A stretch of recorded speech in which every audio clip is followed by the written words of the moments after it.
Halo, Assalamualaikum warahmatullahi wabarakatuh. Jadi ada satu fenomena yang menarik dalam penerimaan calon pegawai negeri sipil tahun 2023 ini, terutama terkait dengan tenaga teknis kearsipan atau arsiparis melalui jalur P3K. Di beberapa pemerintah daerah itu mensyaratkan semua jurusan S1 atau D4 dapat menjadi arsiparis atau dapat melamar menjadi arsiparis, baik itu arsiparis ahli maupun arsiparis terampil. Dan ada juga yang mensyaratkan S1 atau D4 dengan jurusan yang unik. Mengapa saya sebut unik? Karena jurusan-jurusan tersebut sangat jauh atau bahkan tidak ada relevansinya sama sekali dengan tugas-tugas seorang arsiparis. Persoalan ini sempat diperbincangkan di salah satu grup WA para alumni Prodi Kearsipan dan bahkan di beberapa kalangan mahasiswa yang masih aktif membincangkan tentang hal tersebut. Ada yang mempersoalkan, ada yang menyatakan bahwa hal tersebut untuk mengurangi pengangguran para sarjana. Ada juga yang mempertanyakan di mana peran ANRI pada persoalan tersebut, dan bahkan ada yang menanyakan di mana peran Asosiasi Arsiparis Indonesia, dan banyak lagi komentar-komentar yang lebih sinis lagi tentang persoalan ini, ya. Oke. Nah, nanti pada akhir video saya akan mencoba ini ya, menduga-duga, atau dalam bahasa kerennya kita mencoba menganalisis mengapa atau alasan yang menjadikan penerimaan tenaga teknis arsiparis ini bisa dari semua jurusan S1 maupun D4 atau jurusan-jurusan yang unik tersebut. Nah, coba kita telusuri ya, kita lacak sebentar. Ini kebetulan ada beberapa data yang saya ambil secara acak, ya, mulai dari kementerian, lembaga, Pemda, dan kabupaten kota ya.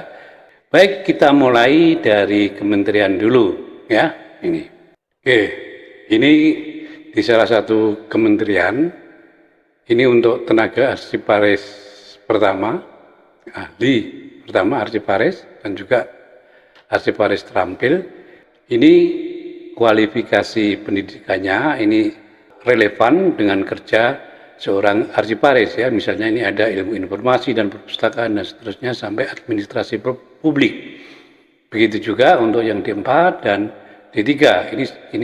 Ini relevan ya dengan tugas seorang arsiparis ini ya. Ini di satu kementerian. Nah, kemudian ada kementerian yang lain seperti ini. Ini ahli pertama arsiparis. Ini juga relevan ya. Jadi ada S1 kearsipan, ya, D4 kearsipan, ilmu administrasi negara, dan ilmu perpustakaan. Ini semuanya hampir sama ya. Oke, ini di dua kementerian yang berbeda. Nah, sekarang coba kita lihat kementerian yang lain. Ini di salah satu kementerian ya. Ini ahli pertama arsiparis, ya, ini juga relevan ya untuk baik itu arsiparis ahli maupun arsiparis terampil ya. Jurusan-jurusan yang disyaratkan atau pendidikan yang disyaratkan ini cukup relevan, baik itu yang untuk formasi disabilitas maupun yang tidak. Ini di tiga kementerian yang coba saya lacak itu ya. Oke, jadi hampir di kementerian itu tidak ada masalah ya dalam hal ini latar belakang pendidikan yang disyaratkan untuk menjadi arsiparis. Nah, kemudian coba kita lacak di lembaga. Nah, ini di satu lembaga ya. Ini di satu lembaga, ini untuk arsiparis terampil ya. Ini ada satu jurusan yang unik ya, D3 Perbankan Syariah. Ini saya tidak tahu kaitannya apa ya, atau tingkat relevansinya menurut saya sangat jauh sekali ya. Kalau kita mencoba melihat tugas arsiparis Indonesia, ya, yaitu menguasai record management dan juga archive management ini. Jadi apa jurusan dari perbankan syariah ini relevansinya seperti apa? Saya juga kurang tahu. Nah, begitu juga ini di lembaga ini malah ada S1 Kesehatan Masyarakat. Ya. S1 Kesehatan Masyarakat ini menurut saya sangat jauh sekali ya tingkat relevansinya terhadap pengangkatan seorang arsiparis ya, seperti tadi saya sebutkan, tugas arsiparis itu adalah tadi ya di lingkup record management dan archive management itu ya. Nah, termasuk ini juga misalnya S1 sejarah. S1 sejarah kalau ditempatkan di lembaga kearsipan baik itu di tingkat nasional, provinsi maupun kabupaten kota itu relevan. Tetapi kalau ditempatkan di unit-unit kerja ya yang pure mengelola arsip dinamis, ini relevansinya jauh. Oke, ini di lembaga. Nah, kemudian setelah itu coba kita lacak lagi di provinsi. Apakah ada yang mensyaratkan di luar kompetensi utama dari seorang arsiparis Indonesia? Coba kita lihat. Ini di satu provinsi untuk arsiparis terampil ini ada kualifikasi pendidikan perhotelan. Saya tidak tahu persis apa alasannya ya. Mungkin benar tadi perbincangan di grup-grup Bapak ini untuk mengulangi pengangguran di sektor pendidikan. Ini ada perhotelan. Kalau yang lain-lainnya mungkin ini relevan karena ini ditempatkan di bukan lembaga kearsipan ini. Ini di satu provinsi, tidak saya sebut provinsinya. Kemudian ini, nah ini di satu provinsi untuk ahli pertama arsiparis, ya, mensyaratkan kualifikasi pendidikan semua S1 D4 semua jurusan, S1 semua jurusan. Ini juga yang ini semua jurusan, dan di provinsi ini juga ada jurusan yang unik yang tingkat relevansinya dengan tugas-tugas seorang arsiparis seperti ini, desain fashion, S1 desain dan fashion. Ini apa relevansinya?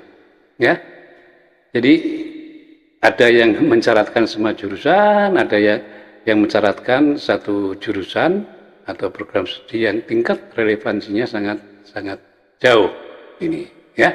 Ini di satu provinsi ya. Oke. Nah, kemudian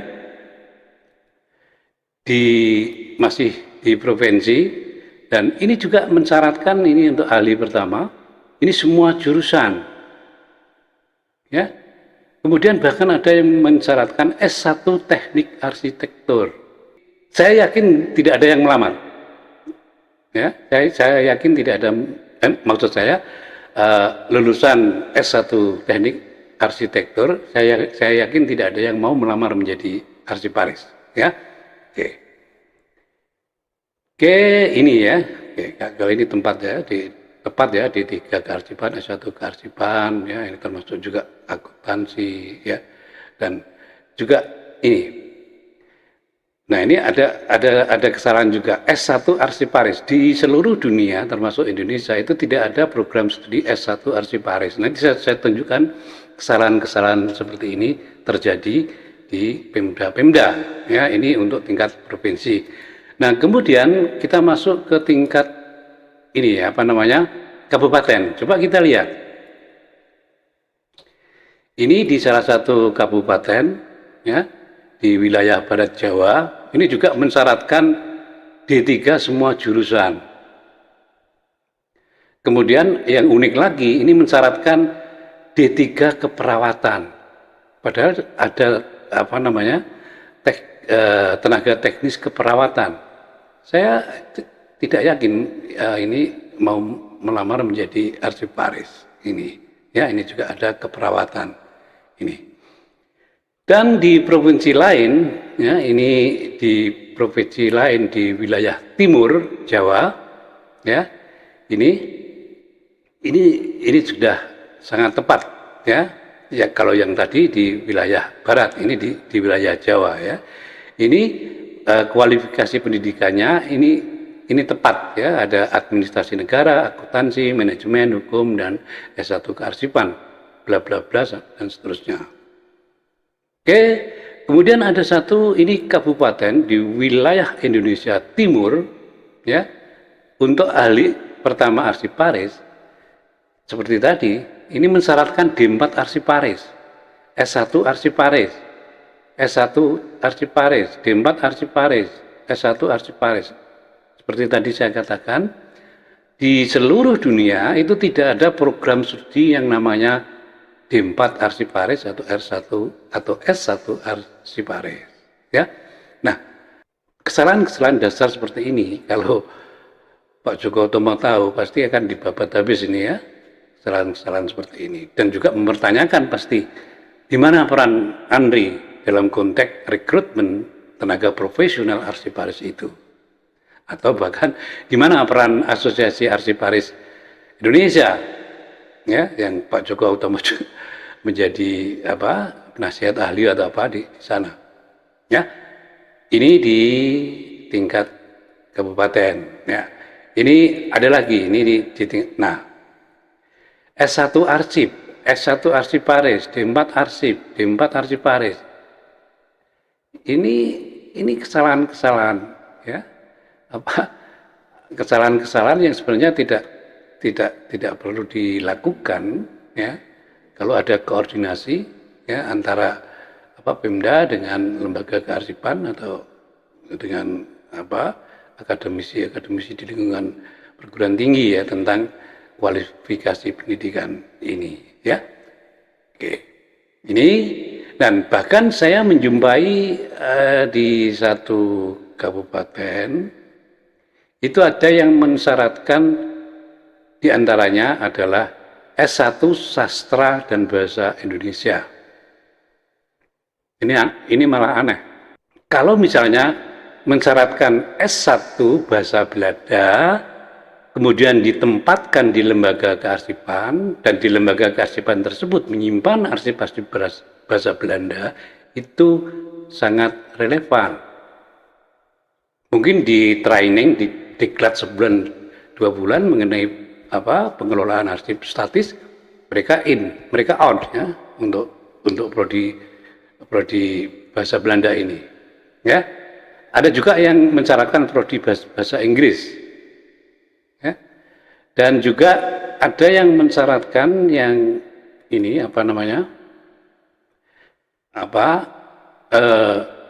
jurusan-jurusan atau prodi-prodi yang tingkat relevansinya sangat jauh dari tugas seorang arsiparis ini. Nah sekarang yang terakhir, saya mencoba mengamati fenomena ini.